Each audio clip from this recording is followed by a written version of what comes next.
Good morning, everyone.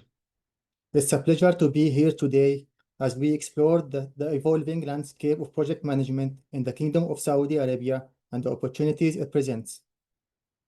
I'm Dr. Sadiq, the lead of the AIPM Middle East Chapter Committee. At the AIPM, we are committed to advancing project management excellence and fostering collaboration across regions. And the Kingdom of Saudi Arabia is a key area of focus for us. I'm delighted to be joined today by the CEO of the AIPM, Dr. Danish, and Saeed Al-Saadi, CEO of AXA, and Saud Al-Saati, Chief Investment Advisor for AXA, who bring deep expertise and insights into the project management sector in the kingdom. They will provide valuable perspectives on how businesses and professionals can engage with this dynamic market. Today's presentation, Unlocking Opportunities in KSA Project Management Sector, will provide an overview of the current market landscape, key growth sectors, and how international businesses can successfully establish and operate in the kingdom. We'll start with a few words from the AIPM CEO and the CEO of AXA, then present an overview of the project management market, explore key sectors driving growth, and transition into practical insights on setting up and thriving in the kingdom. We encourage you to engage, ask questions, and make the most of this discussion.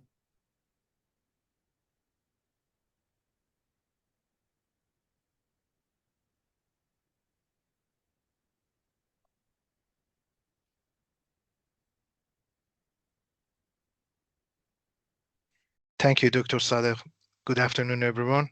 It's a pleasure to be here today and to welcome you all to this important discussion on unlocking opportunities in KSA's project management sector. I would also like to extend a warm welcome to our esteemed partners from AXA. Your insights and expertise will be invaluable to today's conversation. At the AIPM, we are committed to advancing project management excellence and fostering meaningful collaborations across regions. The AIPM Middle East chapter plays a critical role in this mission, particularly in a region like the Middle East, where the pace of development is unmatched. From ground-breaking infrastructure to transformative mega projects, the Kingdom of Saudi Arabia is leading the way in ambitious and strategic growth. Project management is the backbone of this transformation, ensuring that these initiatives are delivered efficiently and to the highest standards. That's why the work of the AIPM Middle East chapter is so critical. Our goal is to support project professionals, facilitate knowledge exchange, and create a strong network of experts who can navigate the unique challenges and opportunities in this region. Today's session will highlight the key sectors driving growth in the kingdom and the exciting opportunities for international collaboration and investment. I encourage you all to engage actively and take full advantage of the insights shared today. Before we begin, I'm pleased to hand over to Mr. Saeed Al-Saadi, CEO of AXA, to share a few words. Saeed, over to you. Thank you.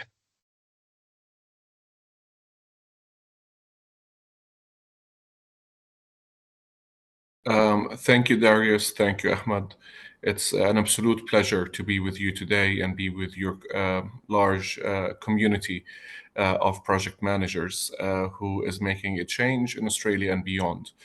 We look forward to growing this partnership and work together on navigating the Saudi ecosystem for the advancement of both communities. Thank you. Thank you, Darius and Saeed. Now let's begin look at the current state of project management in the Kingdom of Saudi Arabia and the factors shaping its growth.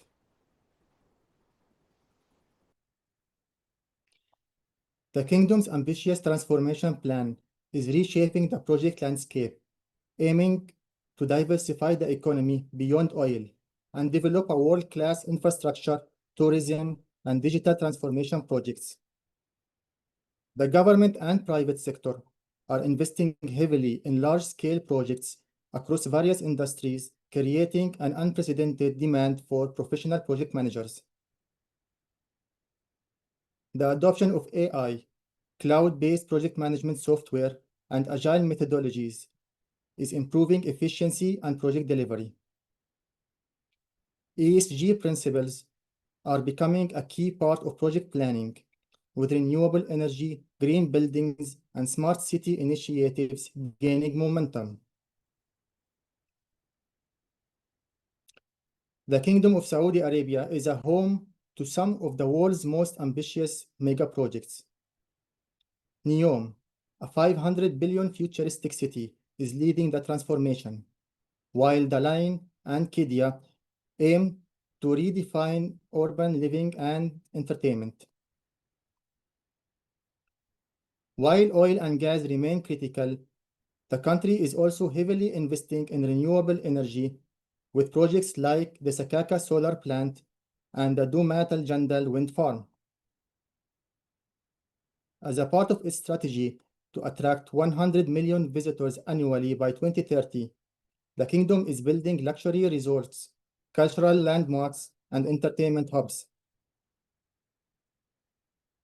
The kingdom is pushing for smart city developments, AI-driven services, and a robust fintech ecosystem supported by government policies and private investments. Growing demand for world-class medical services and educational institutions is leading to significant project opportunities in these sectors. With the rapid expansion of projects, there is significant demand for global expertise in project management, consultancy, and technology integration. The Kingdom of Saudi Arabia has introduced reforms to ease foreign investments, including 100% foreign ownership in various sectors and simplified business licensing procedures. Companies looking to enter the KSA market should understand regulatory requirements, local business culture, and market entry strategies. Establishing strong relationships with local firms, government entities, and project stakeholders can enhance success and long-term sustainability. To explore how international businesses can successfully establish and operate in the Kingdom of Saudi Arabia, I now hand over to Saeed Al-Saadi and Saud Al-Saati, who will guide us through the key steps and opportunities. Thank you, Ahmed. Yes. So let's introduce AXA first. AXA stands for Access KSA, where we provide a strategic access into the market. Access KSA is a strategy advisory and corporate services firm for international companies and investors to access, navigate, and grow in the Saudi market. And our mission is to make the journey of the companies and investors as seamless as possible when navigating and growing in the Saudi market. Next, please. So, we have partnership representations and clients across the globe. Our four key sectors are mining resources, engineering construction, technology and innovation, food and agribusiness. And these are what we call the proactive sectors that we excel at, but we work with all types of sectors with a wide range of subject matter experts that we work with on different high-level engagements.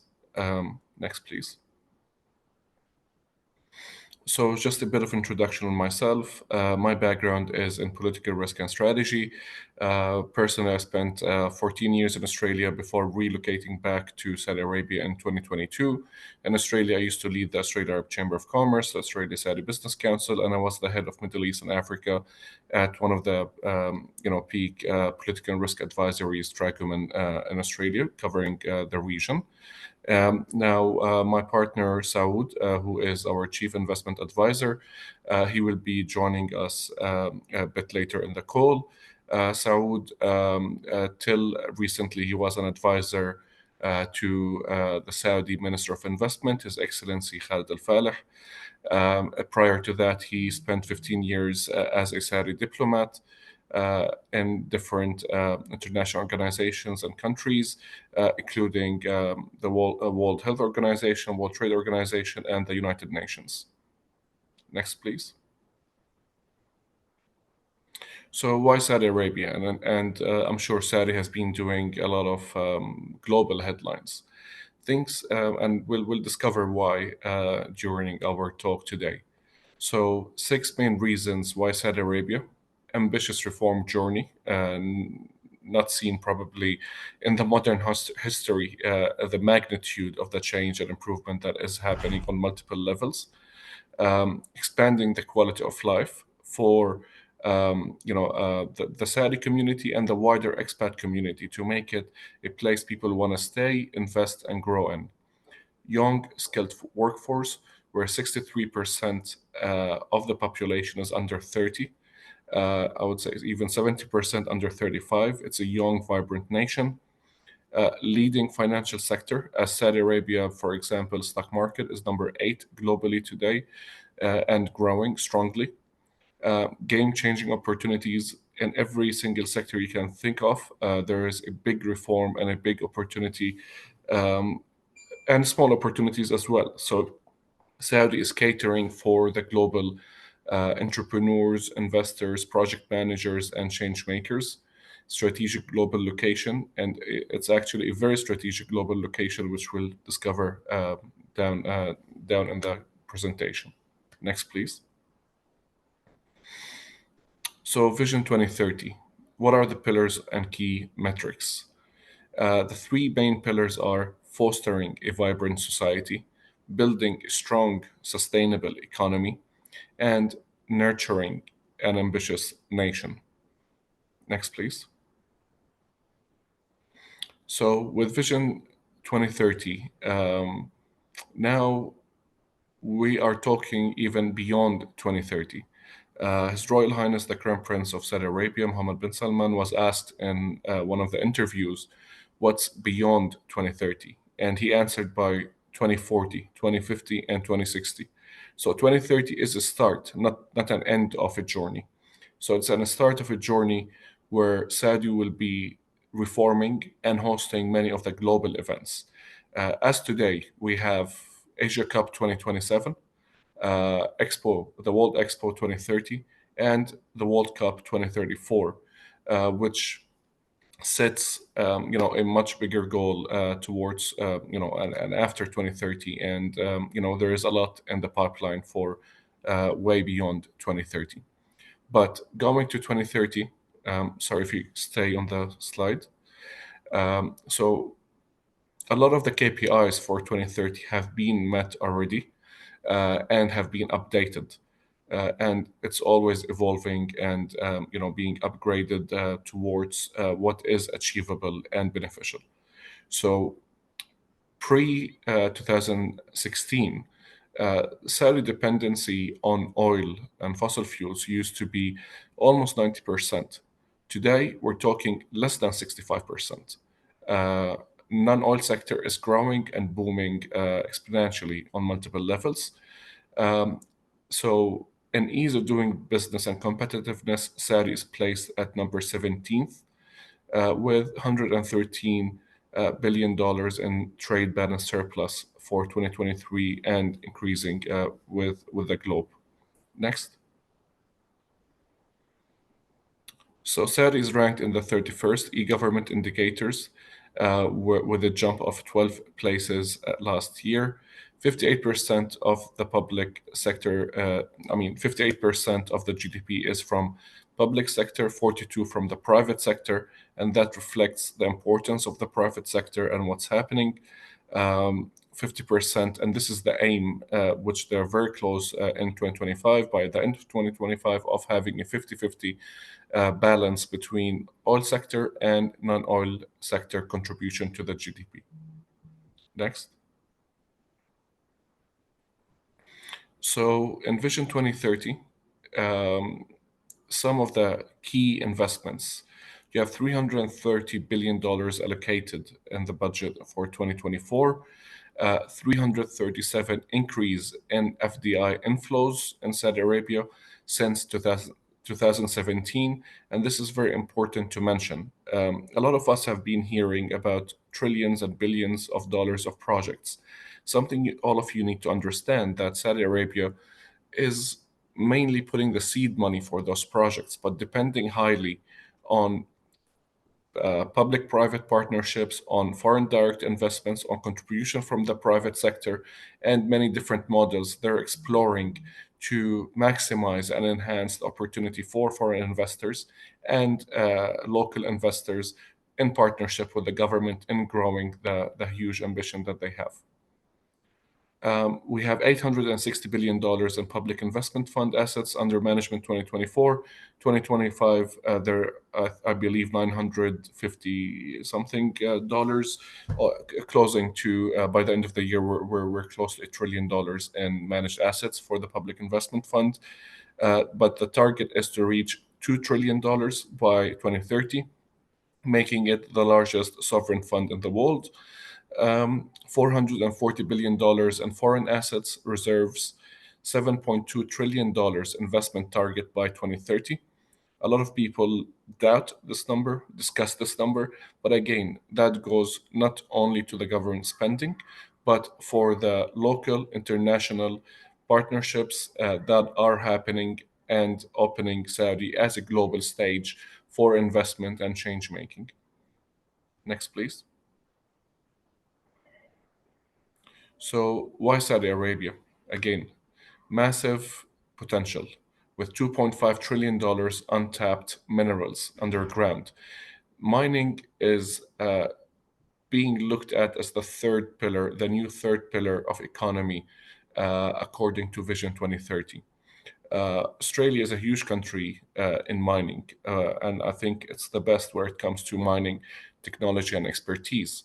And this provides a great opportunity for Australian companies and professionals to play a role in building the infrastructure of a $2.5 trillion worth of minerals and rare earth metals that will shape the new energy and value chain, a global value chain.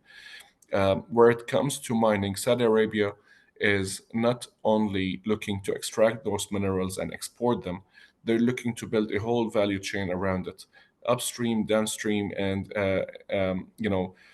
they're looking to become one of the key players globally where it comes to EVs, with 100,000 electric vehicles to be produced per year by 2030.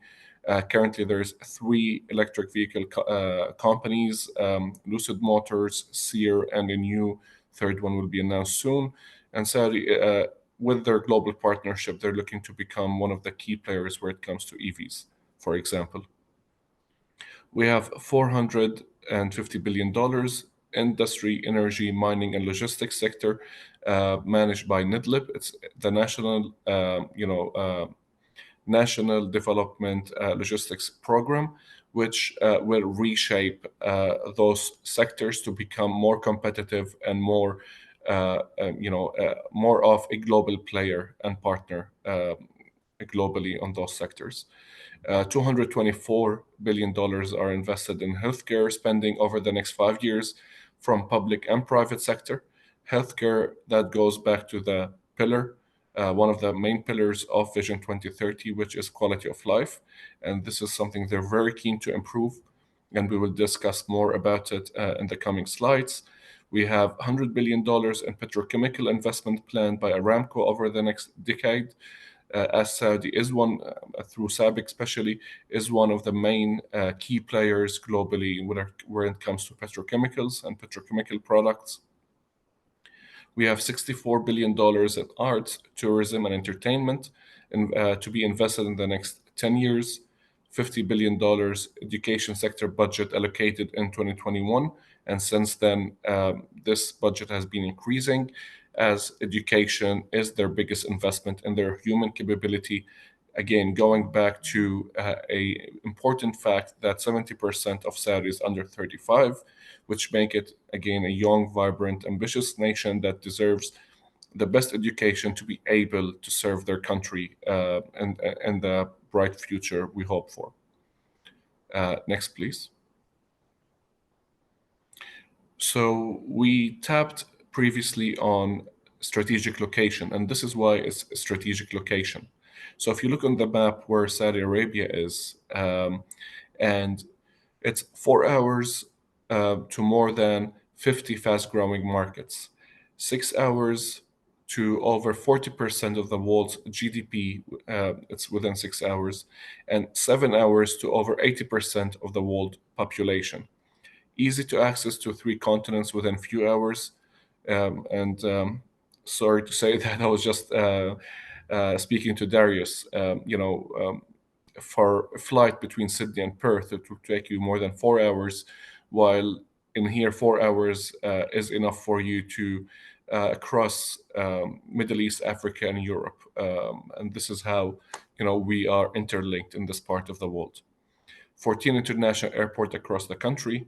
13% of the global trade comes through the Red Sea, and we will be looking at this number increasing significantly with the different partnerships and the economic cities that they're building. Next, please.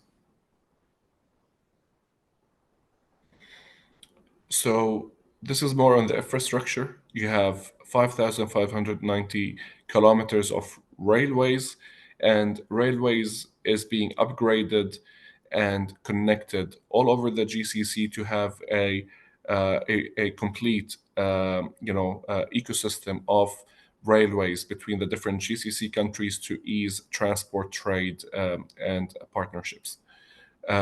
Now they're going from 14 airports to 28 airports. 13% of the world trade goes over. Saudi, 10 main ports, 232 kilometers of roads, 232,000 kilometers of roads, and 40 plus industrial cities. Next, please.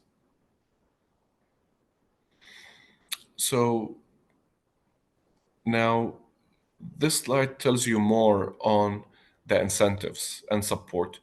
So by law, Saudi Arabia last year, by beginning of 2024, they have took in effect the RHQ laws, regional headquarter laws, where mainly to be able to work with the Saudi public sector, and most of the mega giga projects and what's happening is tied to the public sector. You need to be established and registered in Saudi Arabia. But at the same time, they have made a wide range of incentives to support and to make the journey as easy as possible and make the Saudi investment case as investable as possible. This comes investment in here comes with export credit financing guarantees and insurance, energy and utilities enablement and subsidies, financial incentives for R&D, loan programs, interest-free loan programs, custom duty exemptions, tax and credit exemptions, employment funding. When employing Saudis, government could pay up to half of their salaries. Property solutions, government procurement law, ecosystem stimulus for SMEs and suppliers. Next, please. And this is a bit of a wide range of incentives. Just to put Saudi in the right picture and to answer a lot of questions that I have received over the years, where since Vision 2030 started, where they say Saudi is competing with Dubai, for example. Firstly, I always say you cannot have the two in the same sentence. Dubai is a city and a unique city by itself. And I wouldn't even compare Dubai to anywhere else in the world, because Dubai is a unique, state of art, buildings, and everything. It's a great example. But Saudi Arabia is a very large nation, and this is very good slide to put it in perspective. So for GDP, if you look on the 70%, 70% of the GCC GDP is mainly Saudi Arabia. compared to the rest of the GCC combined. On the next, in the part in the middle, you can see the inflow of foreign direct investments in Saudi Arabia compared to the rest of the GCC countries combined. And the third part, where you can see the Saudi population compared to the rest of the GCC combined. And this puts Saudi in the right perspective when you compare it to the GCC, but even also if you compare it to the Middle East, which we'll talk about in the next slides, it shows you how large it is in perspective. Next, please. So a bit of demographics, demographics, you have 59% of GCC population, 14% of the Middle East population, 6% of Saudi workforce annual growth, 58% of population under 30, 32,529 is the GDP per capita. And Saudi is the fifth largest GDP per capita among the G20 countries when it comes to PPP. Next, please. So, on the advanced welfare system and quality of life Saudi is doing, as we mentioned, $50 billion allocated for education, where 95% of territory students in Saudi Arabia covered by public education. $64 billion spent on healthcare in 2023 and beyond. $44 billion in pharmaceutical market. The size of pharmaceutical market in Saudi is $44 billion and growing, not just for consuming, but also for manufacturing and exporting. Saudi is eighth when it comes to the police service reliability and safety. Number 15th globally for the lowest incidence of organized crimes. Next, please. So overall, Saudi is the largest economy in the MENA region, not just in the GCC, where it's fourth largest GDP, 7% GDP growth between 2016 and 2023, which this number is increasing year by year. It's the fastest growing economy in the G20, seventh largest foreign assets reserve globally. Economy in Saudi Arabia is the largest in the region and the 17th largest globally. They rank number 17th in the G20 countries. It's the sixth ranked globally in 2023. FDI confidence, 68% contribution of non-oil sector GDP in 2023.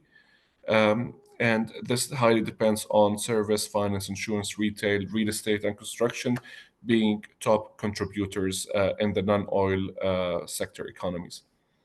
Next, please.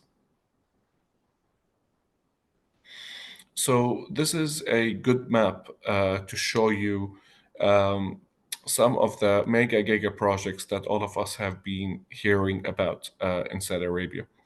So with the mega giga projects, you can see each project, their location in the kingdom, and the size of the investment.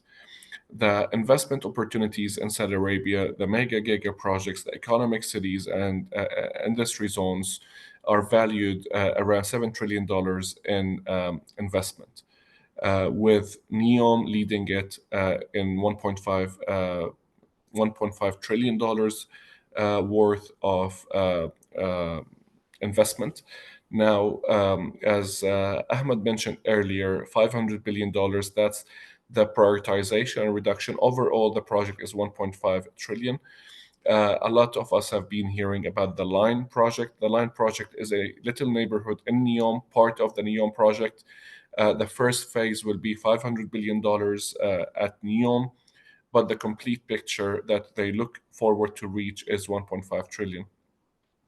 And as you look through the map, you will see the different diversified projects in economic cities, in touristic cities, in financial cities, industrial cities, and many more. Next, please. So what are the key growth sectors in the kingdom? we have mapped out 8 sectors. Now, again, every single sector that you can think of is booming in Saudi Arabia, given the large population and the purchasing power and the ambitious vision that is driving all of that. But the top 8 sectors are energy, mining, and logistics, healthcare, tourism and entertainment. And I think Saudi have been doing huge headlines globally where it comes to touristic destinations and entertainment events on all sides. Sports, and that's another thing Saudi is doing a big footprint globally where it comes to sports, soccer, golf, the wrestling and UFC, and many more. Petrochemicals, which has been a legacy industry in Saudi Arabia that looks to grow further. Real estate, with real estate, that's a big story that we will discuss in a bit. ICT, with $42 billion in investment. Education, again, which is the greatest asset in investing in their human capability. Next, please.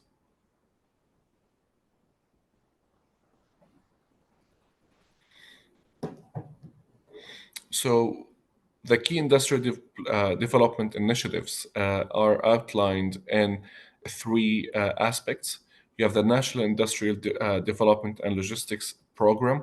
You have the Integrated Mining to Manufacturing Strategy under the Ministry of Mining and Industry. And then you have the public-private partnerships under NCP, the National Center of Privatization. Saudi Arabia manufacturing sector is expected to attract $377 billion in industrial investments by 2035. This growth will be driven by FDI inflows, infrastructure expansions, policy incentives supporting domestic and international businesses to play a key role in those developments. Next, please. So back to mining and metals and resources. So key growth driving value minerals in Saudi Arabia in the Arabian Shield. As we mentioned, they're valued by $2.5 trillion. And this is only 30% of the exploration of the Arabian Shield. The number is expected to exponentially grow. Key growth driving value minerals are fertilizers, base metals, concrete, aluminium, ceramics, sodium compounds, and precious metals. Next, please. So Mudun is the authority responsible for industrial cities and technology zones. So if you look in the picture that we have here, this is the first globally floating industrial city called Oxagon, which is going to be part of NEOM. But under Mudun, you have 36 industrial cities across the kingdom, fostering economic diversification and supporting key sectors, including manufacturing, logistics, and advanced materials. And we're stressing on logistics, as we mentioned earlier, how strategically Saudi is located, which that provides a great opportunity for becoming a global distributor and a logistics hub for the world. Now, there's pre-built factories and infrastructure, ready-to-use industrial facilities with high power supply, strategic advantage positioned near key supply chains within Mudun industrial cities. Next, please. So real estate is a huge sector in Saudi Arabia and growing exponentially. Real estate subsectors are residential, commercial, construction, and services, which we'll go through. Next, please. So there's strong performance by the real estate and construction sectors.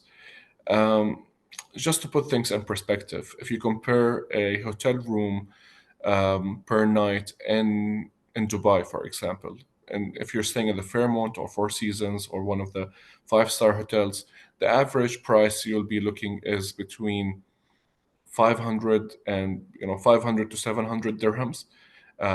For conversion, dirhams and riyal are very similar. You can divide it to 2.5 almost to make it to the Australian dollar. In Saudi Arabia, the minimum room for 4 stars, you're talking about 1,000 dirhams plus. For example, one of our partners is Surf Corp. Surf Corp is one of the leading serviced offices and co-working spaces globally. They have started that trend long time ago. And speaking to our partners, they have 21 locations in Riyadh alone. Historically, Tokyo and New York has been their number one market globally. Since the last 3 years, Saudi Arabia has become and Riyadh has become their number one market globally. There is a huge demand for hospitality, hotel rooms. There is a huge demand for offices. There is a huge demand for residential and multiple use facilities. So $1.2 billion square meters of real estate built up area by 2030. $32 billion in mortgage to residential real estate sector, $1.7 trillion spent on construction sector by 2030, and $120 billion in construction sector market size by 2023 and growing 10% annually. Now, again, I mentioned to you earlier, there's Asia Cup 2027, there's the World Expo 2030, and there is the World Cup 2034. So in a span of less than 8 years, there is millions and millions and millions of visitors that they will be participating in those major events. In addition, in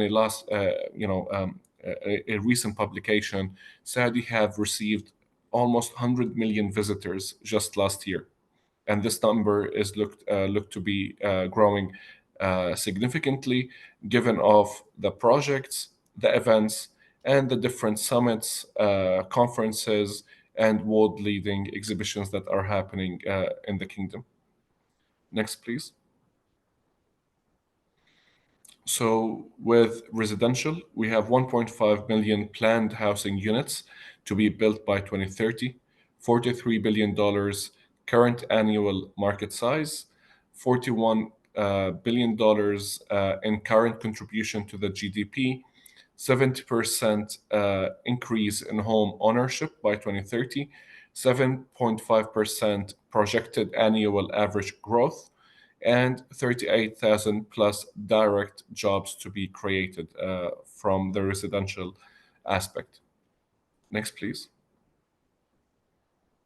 When it comes to commercial, we're looking at $21 billion current annual market size, $31 billion expected to increase in market size by 2028, 800,000 plus square meters of a new offices planned by 2025, 8.7% projected annual average growth, 97% occupancy rates for grade A offices space in Riyadh, 54% increase in business license in 2022. And just to have a little comparison when it comes to real estate, Saudi has a really solid market with 65% of the population are locals compared to other countries in the GCC where 10 to 15% are local residents, while the majority are expats, which makes Saudi a solid market that is here to stay no matter what geopolitical situation or geoeconomic situation happens. The local population is staying and growing. Next, please. Construction. When it comes to construction, we're looking at $1.8 trillion to be spent by 2030, $135 billion current annual market size, $569 billion projected total value of project to be awarded until 2025, 16% current contribution to non-oil GDP, 6% projected annual average growth, $57 billion targeted from reconstruction by 2030. Next, please. So the construction sector is expected to spend over 1.7 trillion by 2030, but today we're looking at 100, or in 2023 we were looking at $120 billion, 2024 $186 billion, today 2025 it's $260 billion, and that number will keep going. Next, please. So with the trillion-dollar projects, mega giga projects that are making global headlines, the most significant are NEOM, Red Sea project. The Red Sea, it's a some of the most beautiful Virgin Islands, untouched, unvisited till today. Qiddiya, a global hub for sports and entertainment. And I think we have seen how Saudi is very keen in becoming an entertainment and gaming hub with esports authority and a lot of the competitions that have been happening. Diriyah is a $60 billion investment. And Diriyah, it's a UNESCO site, which is, a lot of people think it's far, but it's actually 20 minutes from Riyadh. And the significance of Diriyah, it's the birthplace of the ruling family and the birthplace of the Kingdom of Saudi Arabia. It's a very nice place that you must visit whenever you are in Riyadh. New Murabba, with Murabba stands for square, so the new square is a cube that will become the CBD of Riyadh, in a way, the center of Riyadh, which is being developed. Roshan is the key PIF housing and real estate and construction arm, with building 400,000 homes and building sustainable communities.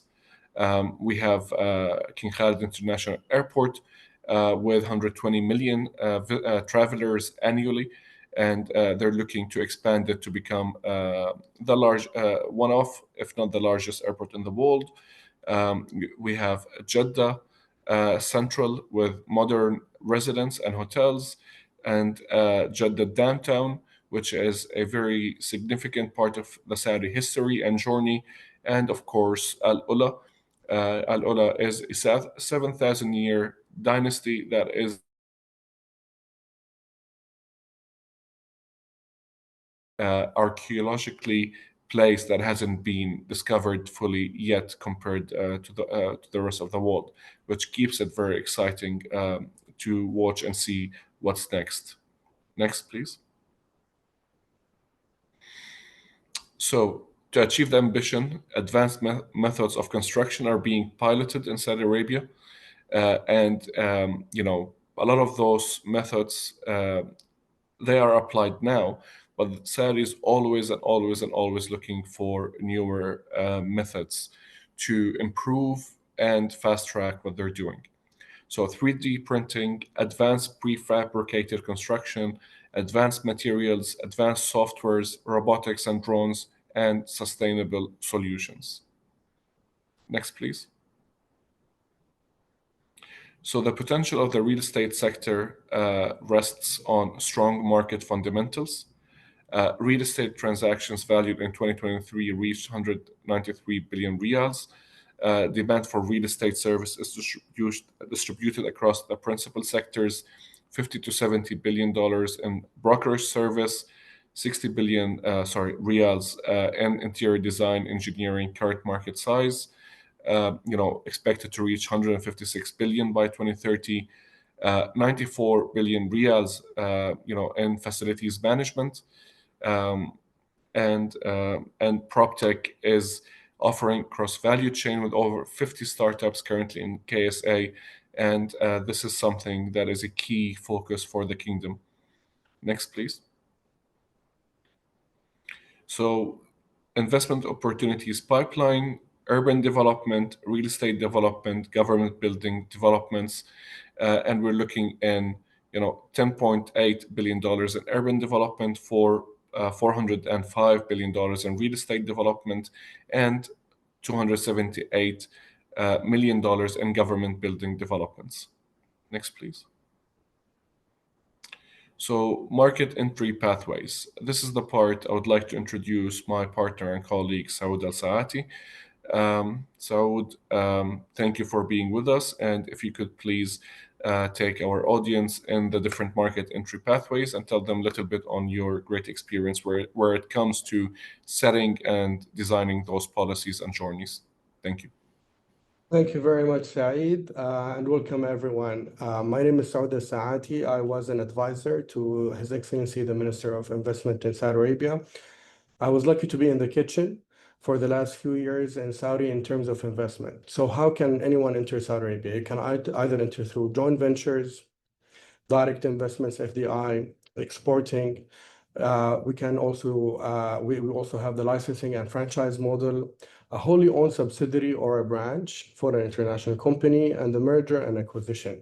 Merger and acquisitions are becoming a trend right now in terms of investments. So if someone doesn't want to start from the scratch, we can facilitate having a local partner who would be very happy to go ahead with the merger or acquisition. Next, please. So the company structures, it can be a sole proprietorship or a sole independent ownership. Partnerships can also happen between a foreign entity and a Saudi partner. A limited liability company, an LLC, it is the most common one. A joint stock company and a subsidiary. Next, please. So type of investment license in Saudi Arabia. For an investment who wants to enter the market, you can either have a service license. It starts from a simple retail service providing restaurants, marketing, into IT, and etc. Entrepreneurial license is for startups. It has a very specific pathway where you need to have an endorsement letter from a local VC. Industrial license is for establishing manufacturing facilities. This has its own subsidies and grants for the government, and specifically in terms of labor, where you would be subsidized in terms of the labor cost and visas. Agricultural license for farming, livestock, and production. It also has a lot of subsidies and grant programs in the government. Real estate partners, it's for development and project, and also has several programs for soft landing for companies that are interested in real estate development. Trading license is for importing and exporting goods. You have many entities in Saudi that can actually support the trading license, specifically the Saudi Exim Bank, the export bank, where it will facilitate the LCs and make sure the exporting entity will have its payment in full.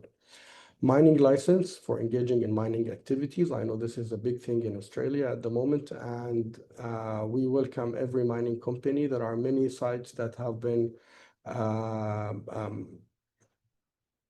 under exploration. So it starts with the exploration licenses and then it goes to mining licenses. Professional license is for foreign professionals to practice in fields of law, engineering, and consultancy. Next, please. So the regional headquarter law for global companies. If a company is interested in applying for government tenders, the company needs to have an RHQ, a regional headquarter office. It is an entity that will overlook all the other regional offices. So if you're in the GCC or in the MENA region and you have minimum 2 offices other than the headquarter, you would need a regional headquarter license in order to enter a government tender. This can be acquired easily, but in the same time, companies have to have all the regional management in Saudi Arabia. Next, please. So the incentives for having a regional headquarter in Saudi, because many of the regional headquarters at the moment are in Dubai and Bahrain, and some are in Egypt because of historical reasons. But Saudi right now is trying to attract and become the hub for regional headquarters. So you have 30-year corporate tax income exemption, 10-year Saudization exemption. So the RHQ does not have to hire any Saudis. The visa limit exemptions. You can hire as much as you want on the company.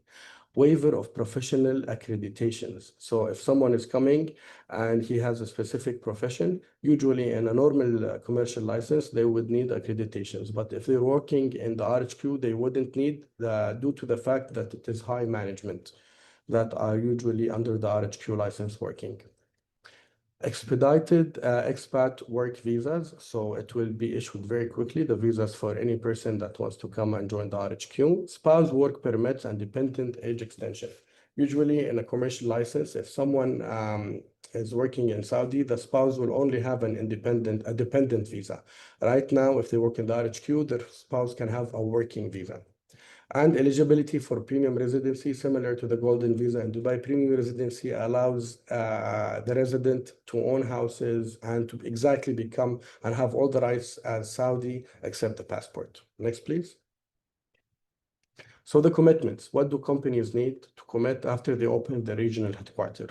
They need to have a presence and the operations. The operations of the regional headquarters are limited to non-commercial administrative activities. So it is an entity that does not need to generate cash, but an entity that needs to overlook the other regional office.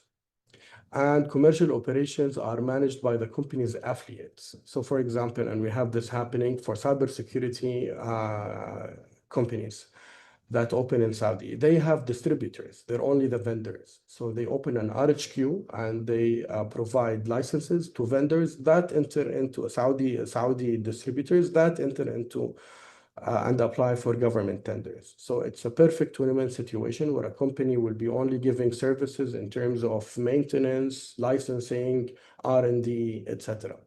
Employees, they have to be 15 full-time employees, a 3 C-suite or director or executive director or a VP level, and the remaining can be they can be professionals in terms of R&D, research, etc. But you cannot have sales, for example. You have sales support. Now, for companies that have few amount of employees in the regional offices across the region, let's say they have in Dubai 3, in Bahrain 1, in Egypt 4, you don't have, you cannot, it's not logical to have 15 overlooking 10 in general. So exemptions can be made where companies that open regional headquarters do not have to hire 15 in the beginning. They will have 1 year to hire few. The next year they can apply for an exemption, which they will provide company structure around the region in all the offices if they manage to confirm that they do not have more than 10, 15 employees in all the other regional offices or offices in the region. They do not have to hire 15. So it's 15 goes to mainly companies that have 100, 200 employees in all the region. Next, please. So how do you qualify for RHQ? You have to own 2 subsidiaries. You have to have a commercial registration in the country of the headquarter. And you need 2 commercial offices in the region. And you need to submit your financial audited statements for the last fiscal year for the headquarter. And you need to have the RHQ registered as a foreign company and not as a Saudi entity. And you must be independent from any other entity you have in the country. Next, please. So the activities for the RHQ, the mandatory ones, we come here to the core of the business of the regional headquarter.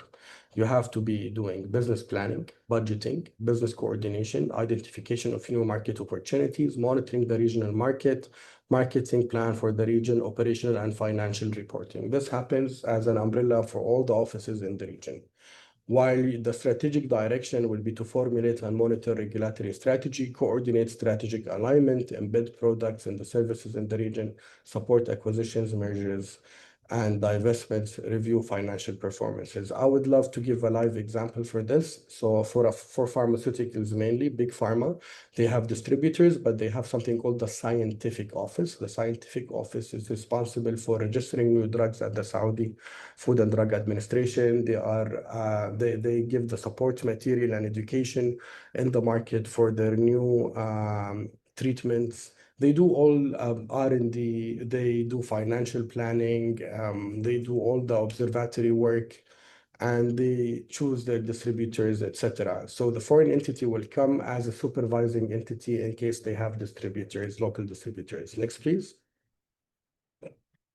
So the activities that the RHQ needs to conduct: sales and marketing support, exactly like the big pharma I mentioned.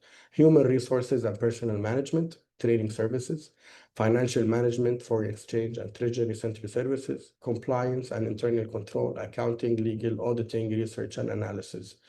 They can do that as a supervisory role for all their entities. However, every entity in the region will have its own activities conducted the same way, but they will report to the RHQ, then the RHQ will do the combined report. Operations control, logistics, supply chain, international trading, sourcing of raw materials, technical support and engineering, network operations and IT system, research and development, intellectual property rights management, production management, and advisory service. Everything in this slide is not mandatory. It is voluntary. It can be done or not done. The slide before was the mandatory services. Next, please. So how do we set up the regional headquarters? We start from the top left where we get the RHQ license from the Ministry of Investment. Takes 3 days. Then we reserve the name. Then we publish the articles of association all the way until we have the bank account. This will take around a month to 2 months. Here we're being very optimistic, but we can expedite the process. But usually, in general, it will take around a month to 2. And the entity will end up having a bank account starting with an RHQ license. Next, please. So what are the documentation? Commercial registrations. They have to come from outside of the Middle East region.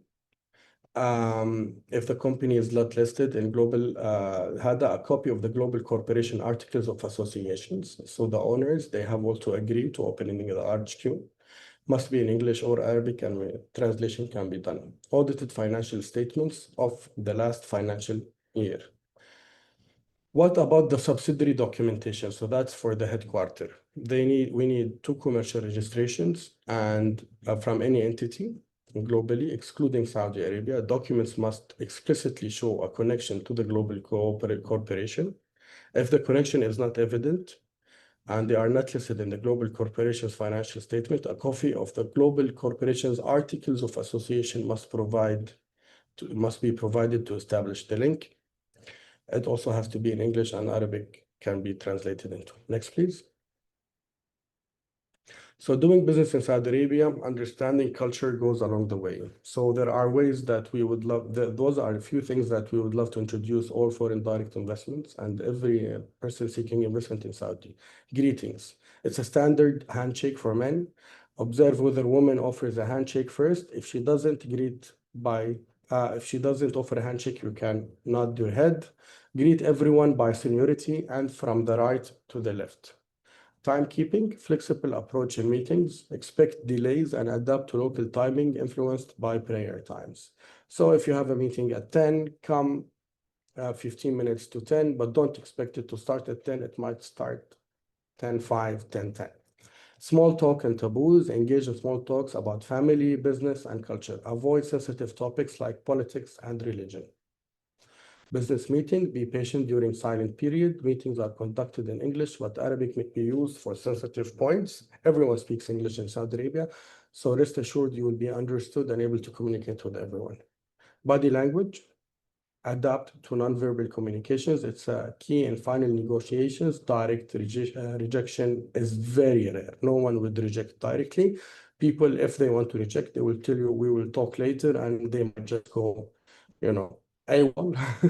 But mostly you will always hear back from any person you meet. You can follow up in a message. You can make a lot of friends even if you don't conduct businesses with them afterwards. Everyone is friendly to every foreigner and expat coming to Saudi Arabia. Avoid using left hand for eating or greeting. Maintain a decorum. Avoid raising your voice or arguing with hosts. Next, please. How to access KSA streamlines your business journey. So we do centralized coordination, expedited services. We don't have hidden fees. We do end-to-end services. We have an extensive network and expert guidance and local insights. So I'm going to be emphasizing on this slide. Many investors would come to Saudi Arabia. They would have lots of meetings conducted. They will go back home and they wouldn't have a clear plan on how to enter the market, what are the next steps they have to do. In every meeting, they will be discussing many opportunities, but how can those opportunities come to light? So we centralize the operations, we summarize all the meetings happening, and then we would try to prioritize which ones to approach first and what is needed to be done. We expedite the services through our network in the government. There are no hidden fees that we will take. We'll always give clear quotations and clear numbers with exact dates for deliveries. So we do end-to-end service. So we will the investor wouldn't need to worry. We actually control or work through the whole value chain. We have an extensive network, me and my partner Saeed, from our previous experiences, and that's how we decided to enter into this. We can reach into every entity, every government. As we practice, we are able to reach out to every required government program based on each company's requirements. So the guidance and the local insight, this is the most required service where investors need to understand what's next after each meeting and what is the current situation in the market and how realistic is the investment. Next, please. This is it. Thank you all very much. I believe we made it on time. It's 12 exactly and 1 minute in Saudi Arabia. I'm gonna hand it back to Saeed and Ahmed. Thank you. Thank you, Saud. Now we open the floor for any question you might have from our panelists. If you allow me, Ahmed, Nisreen has asked what is AXA. AXA stands for Access KSA. It is a private entity that provides access to Saudi Arabia, but also provides all the services needing. We do a soft landing for foreign companies, as well as market entry strategies and an end-to-end service. This is AXA. Thank you, Saud. Ahmed, I believe you have selected a few questions to be discussed from the audience. Yes, let's see this one. What are the key sectors in Saudi Arabia currently offering the most promising opportunities for project management professionals? Not businesses, but Okay. the professionals. Sure. Now, for project management professionals, Saudi forms anyway a dream because the limit of project management here with the current projects happening, they're all pushing the boundaries, all very ambitious, all very demanding in requirements, size, and delivery. So, for any project management professional, especially in engineering construction, in energy, in technology, and many other sectors, Saudi is, in a way, a big playground for the best of project managers. We have here, what role does certification such as AIPM, RIGPM play in establishing credibility and unlocking opportunities in KSA? I think this is more Now, relevant to yes, me. but just yes, but before you answer, I just want to say a comment on this question. AIPM is a very reputable organization, and their certification is highly regarded in the kingdom and the wider GCC. And having such accreditation helps you in navigating and being vetted once you're entering the Saudi market for investment, business, or even a career shift. And I'll leave the rest for you, Ahmed. Yes, I would like to add that it's based on competency framework rather than just having an examination. So you have to understand and apply and practice the theoretical knowledge in the real world. And it's a very strong evidence that you can practice certain level of project management position, which is very, as Saeed said, appreciated in the Saudi Arabia from now on, and it will get even more valuable as much people know and get into AIPM framework and RIGPM understanding. how can a collaboration between Australian and Saudi organizations enhance capability development in project governance and delivery, like both Of course. organizations? So if we're talking about public organizations, Saudi Arabia right now is exploring with every country in the world bilateral programs to enhance and to help. So you would find the Saudi ministers and foreign ministers and ministers from foreign countries in this in every sector meeting around the world. Saudi Arabia has distributed the parts of the world and gave responsibilities to each of the cabinet holders to establish. So you'd find, for example, an XYZ minister traveling to a country to manage to facilitate the deals, bring the big companies and the small and medium-sized companies, help them find local partners. So collaboration between the governments, it is how it's paving the world. Collaboration between private sector is also happening under the auspices of the government, or it can happen directly. And just to add, Saud, especially when it comes to Australia, Australia is leading globally where it comes to mining, where it comes to agribusiness and technology. So the expertise, talent that Australia offers on multiple aspects is highly valued in Saudi Arabia and forms a strong strategic partnership between two countries. Thank you, Saeed. I'm going to answer another question I found here by Dr. Raj. Yes. If a boutique training and development company wants to offer services, do you have also to have a regional office structure in Saudi? Dr. Raj, you only need it if you want to apply for government tenders to get government contracts. If you are not going to get government contracts, you don't need it. That's number one. Number two, if you have two other offices in the region and you still want to have government contracts, you have to have in Saudi. If you only are going to open in Saudi, you do not need to open a regional headquarters. Thank you. Who will take this question? How can international project professionals align with the culture and regulatory framework of the kingdom to succeed? Now, as every project manager around the world, once you're starting a project, you map out the ecosystem, you map out the requirements, and you tailor make the approach for each project. You don't have one goal, one standard approach towards all types of projects. Saudi is unique in its perspective, unique in its community, unique in its approach, and part of any successful project manager is adaptation, understanding, and developing. Saeed, if I may add, Saudi Arabia is going under something called the policy agility, where Saudi Arabia keeps on reforming its policies to accommodate every comer into Saudi Arabia. The aim and the goal for Saudi Arabia is to become one of the top 10 attractive countries for investments. So that would not happen unless Saudi Arabia develops its policies and keeps on developing and changing its policies to become on the international standard. Okay, if we take one last question, is AIPM accreditation officially recognized in Saudi? This question from Manar. If you are talking about the recognition, AIPM, RegPM is very recognized globally.